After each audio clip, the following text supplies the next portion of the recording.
kanunay maghari siya. Mga kapanalig, maligayang pagdiriwang ngayon sa dakilang kapistahan ng tatlatlong persona sa isang Diyos. And palagi nating sinasabi, God is good. Talagang God is good. Ang napakinggan natin sa umpisa pa lamang na pananalita ng ating Ebanghelyo, gayon na lamang ang pagmamahal ng Diyos sa sanglibutan, na pinagkaloob niya ang kanyang kaisa-isang anak. Napakasarap babanggitin ang mga pananalitang God is good kung napapakinggan natin ito na ang Diyos ay mapagmahal. Mga kapatid, nais ko lamang bibigyan ng pagpapahalaga dahil sa ating Ebanghelyo ngayon, 3 beses na pakinggan natin ang katagang pananampalataya o sumasampalataya. Ang una dito, sinasabi, upang ang sumasampalataya sa Kanya ay hindi mapapahamak. Hindi mapapahamak. At sa bandang huli naman ng ating Ebanghelyo, sinasabi naman, hindi hatulan, parusahan ang nananampalataya sa bugtong na anak ng Diyos at sinusundan naman. Ngunit, hinahatulan ng parusahan ang hindi nananampalataya sa Kanya. Pananampalataya. Napakagandang titingnan natin at paglilinilayan ngayon na maging susi natin itong katagang itong pananampalataya sa pag-intindi natin sa 3 persona sa isang Diyos. Itong pagdiriwang natin sa Santatlo sa linggong ito. Alam niyo mga kapatid, may isang awitin, isang Visayan song na para baga sa akin, angkop na angkop ito sa sinasabi nating pananampalataya. Dahil sa isang awitin ng Visayan song na ang gugma sa Diyos alang kanimo, kinabuhi kiula aron ka maluwa, kalapasan kadautan sa tao kipapas, pasay lugugma gihatag sa Diyos. walang kahintulad daw ang pagmamahal ng Diyos ayon sa awitin. At dahil sa walang kahintulad ang pagmamahal ng Diyos sa atin, binibigay niya, inaala niya yung buong pagkatao niya, buong pagka-Diyos niya sa atin para lamang sa ating kaligtasan, para lamang hindi tayo mapapahamak. At ang kuro dito sa awiting ito, sinasabi dito, dahil mapagmahal naman ang Diyos, mahabagin naman ang Diyos, alam ko naman na hindi ako paparusahan. Then, sinasabi ng awitin, duol kaniya kay mamati siya, ug salig sa iyang gugma, kinabuhi tanawa ang Diyos pa matiya, kanunay maghari siya.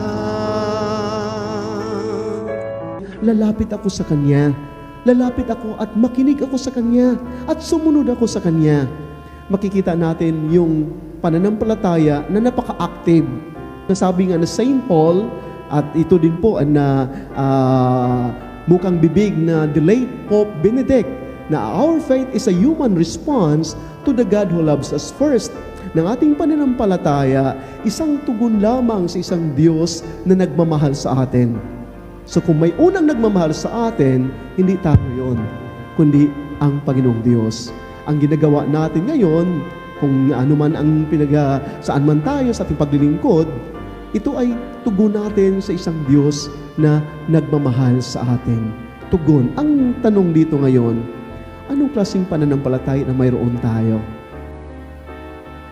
Makikita natin mga kapatid, napapansin natin kahit saan-saan tayo magpunta dito sa Pilipinas, ang dami natin mga kapatid o tayo mismo, pag tayo lumabas sa ating mga tahanan, hindi natin nakakalimutan na part na sa ating buhay, mga Katolikong Kristiyano, na nagsa-sign of the cross tayo.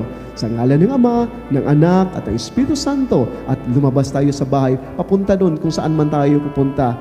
May mga kapatid din po tayo sa mga sasakyan, sa mga driver natin, sa busman, o jeepney, o sa motorcycle man, o mga private car man. Marami kong napapansin na talagang nagsa-sign of the cross. Pagdaan naman sa simbahan, marami din po tayong mga kapatid na makikita natin as a gesture sa pagsa-sign of the cross sa ngalan ng Ama, ng Anak at ng Espiritu Santo. So, kabahagi na sa ating buhay yung pagsa-sign of the cross, lalong-lalo na pag tayo bago kumain, pagkatapos kumain, bago matulog, magising natin, nagsa-sign of the cross tayo. Ngunit may mga pagkakataon din po na parabagang hindi magandang pakinggan. Parabagang naging automatic na lamang.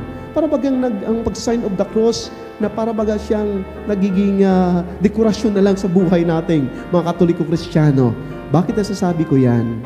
Pag minsan may mga driver tayo, makikita natin, nagsa-sign of the cross sa ngalan ng Ama, ng Anak, ng Espiritu Santo, at nandiyon pa nakakabit pa yung rosaryuhan sa motor, sa mga sasakyan. Ngunit, pag may kagigitan sa daan, nakipagmurahan, nakipag-awayan, nakipagsuntukan o nakipagbasagan, no? At ay, makikita natin, nagsa-sign of the cross ka. Sino ba ang Diyos mo? Paano mo nakilala ang Diyos? Pag sabihin natin sa ngalan ng Ama, nilagay mo yung mga kamay mo, mga daliri mo, dyan sa iyong noo, sa iyong puso, at sa iyong mga balikat. At sino naman ang Diyos mo? Paano mo nakilala ang Diyos? Sino bang ang Diyos na yan na kikinikilala mo? So, may mga pagkakataon, pag minsan din po, sa ating mga boxing, sa mga boxers natin, bago yung laban nila, makikita natin, round 1, nagsa-sign of the cross. At pagkatapos dyan, suntukan ka agad, no? At sandali muna, nagsa-sign of the cross tayo, sa ngalan ng Ama, ng Anak, ng Espiritu Santo, at bugbugan ka agad. Ano ba to? Ano bang klaseng pananampalataya na mayroon tayo? O pag minsan din po, nagsa-sign of the cross tayo, pagkatapos, nagmumura ka agad tayo. Anong klaseng pananampalataya?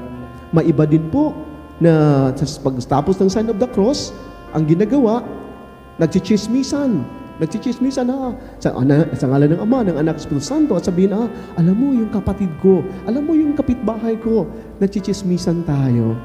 At again, anong klaseng pananampalataya na mayroon tayo? Paano nakilala ang Diyos natin sa ating buhay? Parang wala nang saysay yung ating pagsa-sign of the cross na sa ngalan ng Ama, ng Anak, ng Espiritu Santo, na hindi man natin alam kung sino ang Diyos na pinagkatiwalaan natin. Mga kapatid, titingnan natin ngayon. Ang sinasabi natin sa ngalan ng Ama, nilagay natin ang ating mga daliri sa ating noo. At pag sabihin nating noo, nandyan ang kaalaman, nandyan ang karunungan.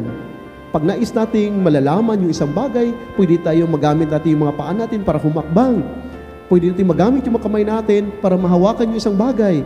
Ngunit pag nais nating matutunan, matuklasan yung bagay na yon, ay kailangan natin yung isipan natin. Kailangan natin yung noo natin, yung ulo natin. That's why sa ating Eucharistia, hindi lamang ang Eucharistia pasasalamat, kundi pag-aalala din. Napakaganda sa panalangin na maalala natin. Kinuha ni Jesus ang tinapay, ang bino, nagpasalamat, at binabahagi niya ito sa mga alagad. Sabi niya, tanggapin niyo nito bilang pag-alala sa akin. Pag-alala sa ating isipan, inaalaala natin. Hindi ang kamay natin nag-aalala, kundi yung isipan. That's why nilagay natin, madaliri natin sa ating mga para alalahanin natin. Ang alalahanin natin, sino ba yung alalahanin natin? Mga kapatid, napakaganda po sa unang pagbasa natin sa Book of Exodus. Bakit man? Nung si Moses nandoon sa bundok ng Sinai, nung nangyari doon, nakikita ni Moses na bumababa yung alapaap. At sabi ni Moses, Panginoon, kinikilala ni Moses na yun ang Panginoon. At dumaan sa kanya yung alapaap at sabi ng boses na yon, sabi ng Panginoon, Moses, ako ang Diyos na mapagmahal at mahabagin. Oh, wow! Ang Diyos ni Moses ay mapagmahal at mahabagin. Hindi madaling magalit. Ang pagmamahal niya ay walang hangganan at tapat. Sandali muna. Makikita pala natin, pagsabihin natin, sa ngalan ng Ama, ang aking Ama ay mahabagin. Ang aking Ama ay mapagmahal. Ang aking Ama ay hindi madaling magalit. Ang aking Ama ay tapat. Sandali muna. Kung kahiwalay ito sa ating mga ginagawa, ay anong klaseng pananampalataya yan? No, questionable tayo sa ating pananampalataya. Dahil yun nga, ang pagpapakilala ng Diyos Ama kay Moses ay isang Diyos na mahabagin, isang Diyos na pagmahal, isang Diyos na tapat. Mga kapatid, may naalala lang po ako. Nung nandoon ako sa isang parokya pa, for 9 years ako nandoon sa school at bilang isang kuraparoko din po. At inassign ako ng isang obispo na doon sa isang chaplain din po doon sa mga kulungan. At nung ako ay nagmimisa sa mga kulungan iyon, may isang tao na hindi ako makakalimutan, isang inmate. At pag tuwing ako ay nagmimisa, nakikita ko yung taong iyon, napakalayo niya. Nandoon sa isang sulok na para bagang walang pakialam. Din sa patuloy kong pagbibigay o nagmimisa doon, sabi ko, pagkatapos ng misang ito, hindi ko na matiis dahil yung taong iyon ay talagang may pangailangan. Lapitan ko, tatanungin ko po. At pagkatapos ng misa, pinuntahan ko siya at sinabi ko sa iya, Kuya, huwag mong masamain, magtanong lang po ako. Sabi naman ng inmates na yon, sige po Father, magtanong ka po. Then sabi ko sa kanya, Kuya, huwag mo ikagalit dahil napansin ko po, tuwing ako'y nagmimisa dito, napakalayo mo. Nandiyan ka lang sa isang sulok, yumuyuko lang, para bagang hindi ka nakikinig, parang parang baliwala lang sa'yo. At sabi niya sa akin, Father, paano ko maintindihan? Paano ko makikita? Yung sinasabi mo, ang Ama ay mapagmahal. Nasimulat sa pool pa lamang, ako ay bugbog na sirado ng aking Ama. Minumura pag nagkakamali. Tinuturuan ng hindi maganda. At itong dahilan, Father, kung bakit nandito ako ngayon sa piitang ito. Dahil hindi ko nakikita ang pagmamahal ng aking Ama. Dahil hindi ko nakikita yun din po ang ginagawa ko. Napakalungkot yung mga sagot na yon at mas lalong naunawaan ko yung taong iyon. Mas lalong naawa ako sa kanya dahil sa kanyang karanasan sa buhay, sa kanyang isipan, nandyan ang Diyos na hindi mapagmahal, isang Diyos na mapagparusa, isang Diyos na naghusga, isang Diyos na talagang itong taong ito, itong inmates na ito, na hindi niya naramdaman yung totoong pagmamahal. May mga kapatid din po tayo na hindi pumapasok sa simbahan dahil sabihin nila, Father, hindi ko nagsisimba dahil baka parusahan ako ng Diyos. No, ang isipan natin, ang kaalaman natin sa Diyos ay mali. Pag ganun ang mentality natin, perspektibo natin ng Diyos ay mapagparusa. Anong sinasabi ng Ebanghelyo natin? Anong sinasabi ng Ebanghelyo? Ang sinasabi dito, gayon na lamang ang pagmamahal ng Diyos sa sanlibutan. Kaya ibinigay niya ang kanyang buktong na anak. Bakit binibigay niya? Parusahan ba tayo? Hindi po. Ang gusto ng Diyos, bakit pinagkaloob niya kanyang isang anak? Para magkakaroon ng buhay na walang hanggan. Para hindi tayo mapapahamak at magkaroon ng buhay na walang hanggan. Imagine, ganun pala ang Diyos natin. Pagsabihin pala natin na sa ngalan ng Ama, isang Diyos na mapagmahal, na binigay niya, ipinagkaloob niya ang kanyang isang anak para magbigay ng buhay. Hindi para pagparusa, kundi magbigay ng buhay.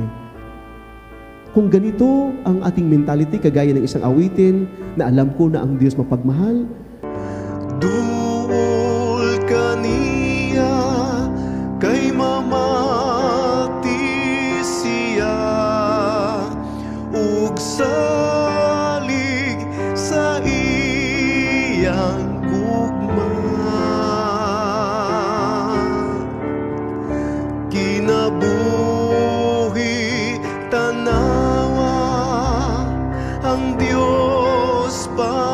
Matia kanunay maghari siya. Hindi ako matatakot na lumapit sa Kanya. Well, hindi ko mag-alinlangan. Lalapit ako sa Kanya at iaalay ko ang buong pagkatao ko sa Kanya. Makipag-usap ako sa Kanya bilang aking Ama at ako ay isang anak Niya. Mga kapatid, sa ngalan ng Ama, ng Anak, pag sabihin nating anak, tinuturo natin hindi yung tiyan natin, ngunit yung chest natin, yung dibdib natin. Bakit man? Dahil sa dibdib natin nandan yung puso. Napakaganda din po sa ngalan ng Ama, dahil sa pagmamahal ng Ama, nandito itong anak. May isang karanasan din po ako doon sa isang parokya. Nagbigay ako ng recollection sa mga maliliit na bata. At pagkatapos ng recollection, lumapit yung isang bata, yung malalaman at lumapit, nagtatanong sa akin, Father, paano ba ako ginagawa ng aking mga magulang? May pagkamalisyoso kung titingnan natin yung kanyang katanungan. Sabi ko, alam mo, ginagawa ka ng iyong mga magulang, nandito ka ngayon dahil sa pagmamahal nila sa'yo. Wow! Di ba? Sa pagmamahal nila sa'yo, ganun din po ang ating Panginoong Hesukristo. Dahil sa pagmamahal ng Ama sa kanyang mga puso, dahil sinasabi natin sa ngalan ng Ama, ng Anak, nandyan sa pagmamahal, itong ating Hesukristo, ating Panginoong Diyos, na sa kanyang paging anak, sinusunod niya ang kalooban ng kanyang Ama at sinasabi pa niya, sino nakakilala sa anak, nakakilala sa Ama. Sino nakakita sa anak, nakakakita sa Ama. Dahil ang Ama, ang anak at ang Ama ay isa lamang. Isa lamang dahil ang anak ay galing sa kaibuturan ng puso ng kanyang Ama. At sa pagkilala natin sa Ama na mapagmahal, sa isang Diyos na sinasabuhay niya kung sino o kung ano ang pagmamahal ng kanyang Ama. At hanggang sa taas ng cross, minabuti niya dahil ito ang pagmamahal ng kanyang Ama. Ito ang pasunod niya sa kanyang Ama. Hindi kaya ganun din po sa atin?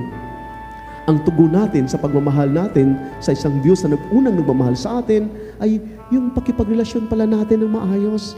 Malalaman natin na kung ang ating pananampalataya ay sang-ayon sa diwa ng Diyos kung nagmamahal din po tayo, kung mahabagin din po tayo, kung hindi tayo madaling magalit, kung nagsakripisyo din po tayo sa ating kapwa, hindi para sa ating sarili.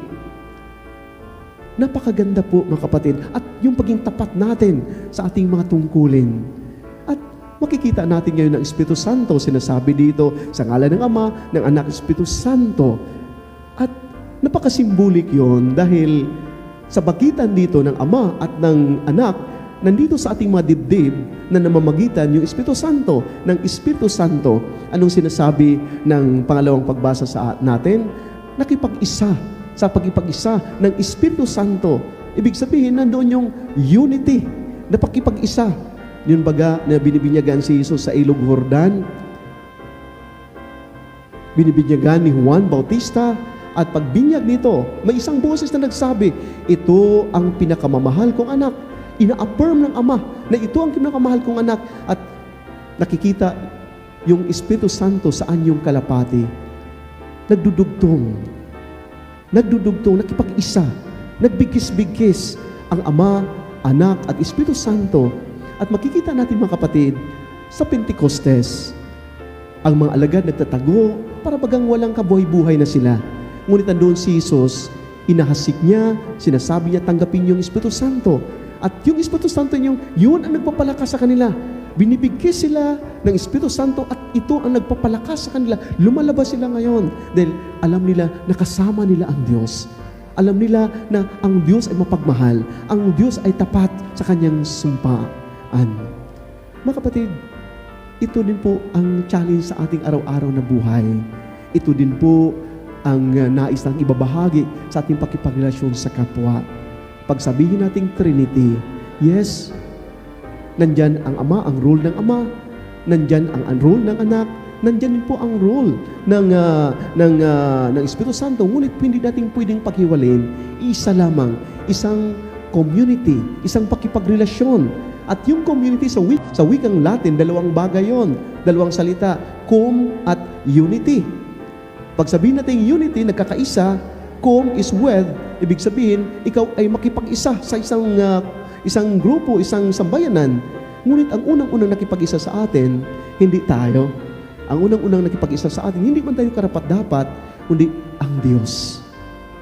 Sa pamagitan ng kanyang pagmamahal, binibigay niya, pinag-isa niya ang kanyang sarili para sa atin, para turuan tayo kung paano magmahal, para gabayan tayo, sabayan tayo sa ating paglalakbay sa mundong ibabaw, sa buhay na ito. So pakipag-isa, hindi kaya ito din po ang tungkulin natin, pakipag-isa natin sa mga issues na nangyari sa ating simbahan, na hindi natin sabihin na wala akong pakialam sa mga issue na nangyari sa ating simbahan, sa ating lipunan ngayon. Wala akong pakialam sa mga kapatid natin na silang unang-unang biktima, naghihirap sila. Hindi po. Pakipag-isa natin. Dahil ito ay community. At ang community, hindi natin sabihin na kayo makipag-isa sa akin. Hindi.